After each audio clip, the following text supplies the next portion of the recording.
ॐ अज्ञानतिमिरान्धस्य ज्ञानञ्जनशलाकया चक्षुरुन्मिलितं येन तस्मै श्रीगुरुवे नमः। हरे कृष्ण।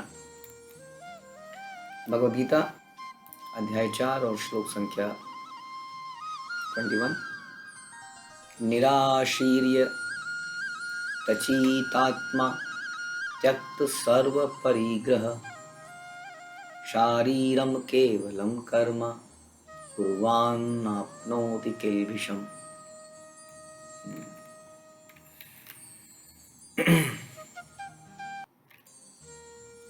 ऐसा ज्ञानी पुरुष पूर्ण रूप से संयमित मन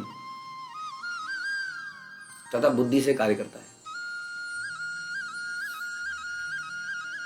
अपनी संपत्ति के सारे स्वामित्व को त्याग देता है और केवल शरीर निर्वाह करने के लिए कर्म करता है। ध्यान से सुनिएगा। इस तरह कार्य करता हुआ वह पाप रूपी फलों से प्रभावित नहीं होता।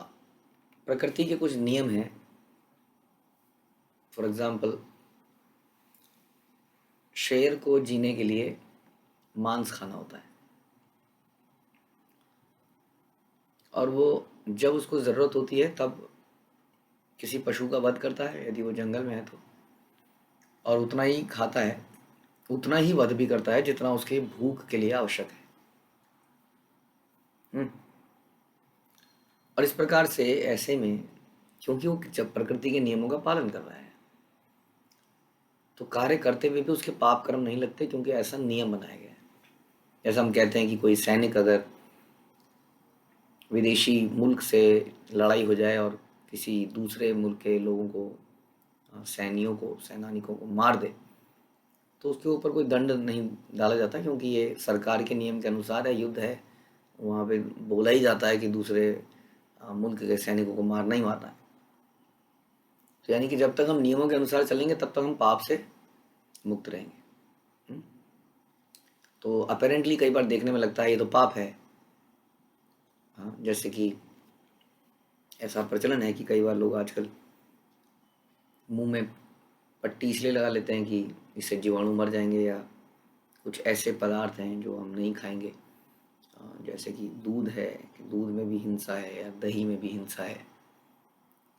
तो ये जो है एक तरह का सतोगुणी बंधन है, मुझे लगता है, ये हमारे शास्त्र बोलते हैं, क्योंकि वास्तव में प्रकृति के नियमों के अनुसार मनुष्य एक शाकाहारी जीव है।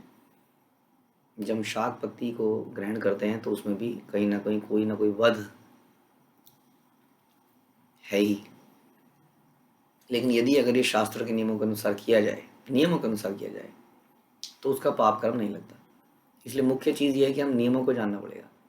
जीवन जीने के क्या नियम हैं, हमें क्यों जानना पड़ेगा? जानवर तो नहीं जानते, वो तो कोई ट्रेनिंग नहीं लेते। उसका कारण यह है कि जानवर कभी भी प्रकृति के अगेंस्ट में जाके कोई कार्य करते ही नहीं है। उनका डिज़ाइन ही ऐसा है। They have been designed to follow the rules of the nature.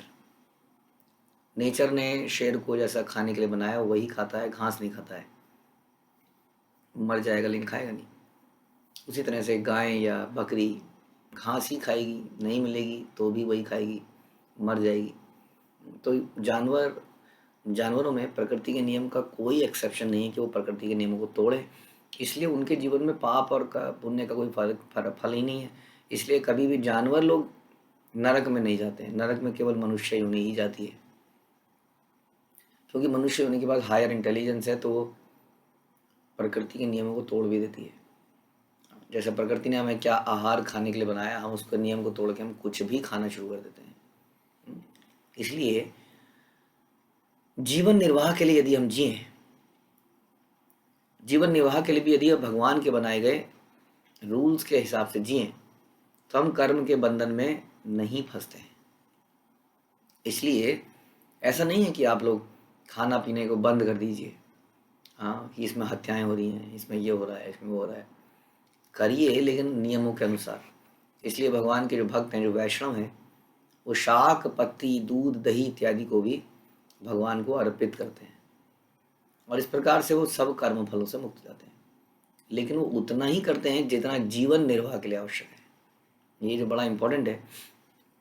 Prabhupada कई जगह लिखते हैं कि इतना कि शरीर से आत्मा चली ना जाए। हम्म, इतना तो शरीर को मेंटेन करना है। आगे हम परपट में भी सुनेंगे, प्रभुपाद बोल रहे हैं, एग्जाम्पल दे रहे हैं एक पुर्जे का, कि एक पुर्जा जो है, छोटा सा पुर्जा एक मशीन में लगा होता है। पुर्जे का अलग से कोई अस्तित्व तो नहीं है, लेकिन मशीन में वो इम्पोर्टेंट है। पुर्जे को केवल रख रखाव की आवश्यकता है, थोड़ा सा ऑयल, थोड़ा सा ग्रीस इत्यादि, और इस तरह से पुर्जे की रख रखाव हो जाती है। और वो मशीन के लिए कार्य करता रहता है, उसका अलग से कुछ अपने लिए कार्य नहीं करता है पुर्जा। पुर्जा उसका अस्तित्व यही है कि मशीन की फंक्शनिंग में मशीन को हेल्प करे बस। और उसके लिए क्या चाहिए उसको? उसके लिए केवल उसको थोड़ा सा ऑयलिंग वगैरह चाहिए, जिससे कि वो ठीक हालत में बना रहे। उसी तरह से हम लोग भी शरीर को निर्वाह करना आवश्यक है, क्योंकि ये शरीर भगवान की सेवा के लिए बनाया गया है। इसलिए इसकी निर्वाह के लिए जितना ज़रूरी है, केवल उतना मेंटेनेंस एक्चुअली में आवश्यकता है। लेकिन यदि पुर्जे के ऊपर लाल कलर कर दिया जाए, फिर काला, थोड़े दिनों पे काला कलर कर दिया जाए, कुछ कुछ और डिज़ाइन बना दिए जाएँ, तो उसका कोई लाभ नहीं है। क्योंकि उसका काम तो केवल किसी एक नट को पकड़ना था या कुछ करना था, ऐसा करना था। तो उसी तरह से हमारा भी एक पर्टिकुलर कार्य है। यहाँ पे बता रहे हैं प्रभुपाद कि आत्म साक्षात्कार में पूर्णतया तत्पर कृष्ण भावना भावित व्यक्ति के पास इतना समय ही नहीं है कि वो भौतिक वस्तुओं को इकट्ठा करे। क्यों? अपने जीवन निर्वाह के लिए उसे अनुचित साधनों के द्वारा धन संग्रह करने की आवश्यकता नहीं रहती, तो वह ऐसे भौतिक कलमोशों में नहीं फंसता है। वो अपने आप को भगवान का दास समझता है और दासत्व में काम करता रहता है। और दास जो है, सर्वेंट, सर्वेंट को भी खाना खाना पड़ता है, ताकि अगले दिन वो कुछ कुकिंग कर सके, झाड़ू पोछा मार सके, ऑफिस का काम कर सके, पानी ला सके, वगैरह वगैरह।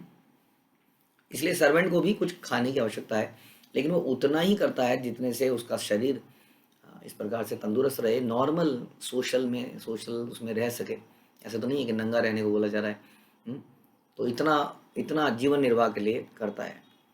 कैसे पता चलेगा कि मैं जीवन निर्वाह के लिए जी रहा हूँ या मैं ज़रूरत से ज़्यादा काम कर रहा हूँ? देखिए, हमने बोला जीवन निर्वाह के लिए जिए, क्यों? क्योंकि जीवन भगवान की भक्ति के लिए है।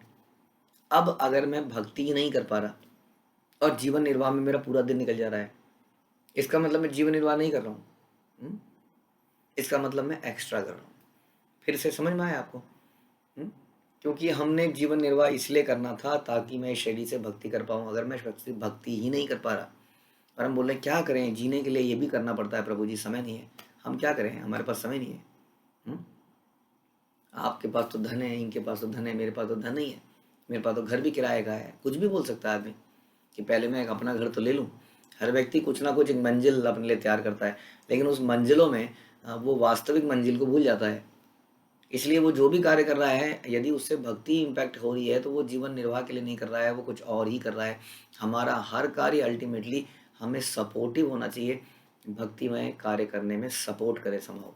इस तरह से हमारी जॉब, हमारा बिजनेस भी हमें भक्तिमय कार्य करने में सपोर्ट करती है। यदि वो बाधा बनने लग जाए, तो फिर हम एक्स्ट्रा एंडीवर कर रहे हैं, जीवन निर्वाह नहीं जी रहे हैं। सिंपल शब्दों में अगर हम इसको समझें तो इसलिए यहाँ बता रहे हैं अपने कर्म फलों की इसलिए बता रहे हैं कि ऐसा ज्ञानी पुरुष पूर्ण रूप से संयमित मन तथा बुद्धि से काम करता है।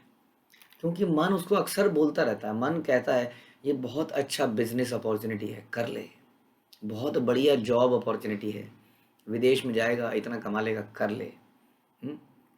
भक्तों से दूर चला जाएगा, कोई बात नहीं, तो कुछ सालों बाद कमा के वापस आ जाएगा।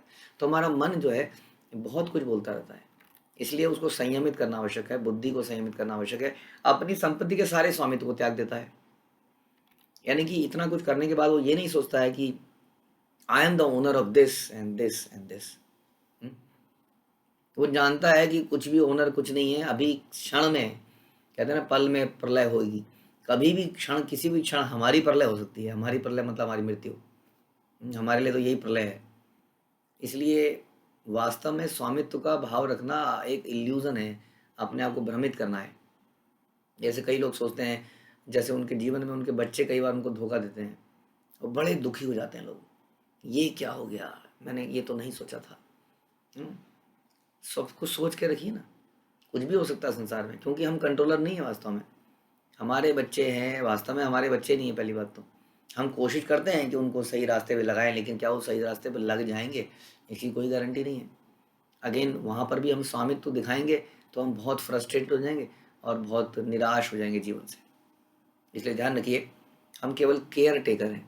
केयर टेकर केयर टेक करता है, हाँ, लेकिन अल्टीमेटली ओनर वो कभी नहीं होता है। गार्जियन जैसे हम कहते हैं ना, गार्जियन जैसे एक गार्जियन होता है और एक पेरेंट होता है।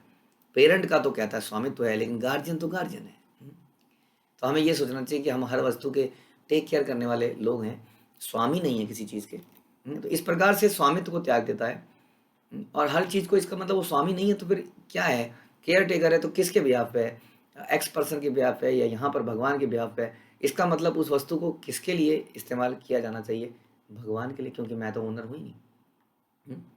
तो ऐसा जो करता है वो पाप रूपी फलों से प्रभावित नहीं होता, काम करता हुआ भी। जैसा हमने सुना कि शेर जो किसी को मार रहा है या अर्जुन जो है युद्ध में मार रहा है, लेकिन वो पाप कर्मों में लिप्त नहीं होगा।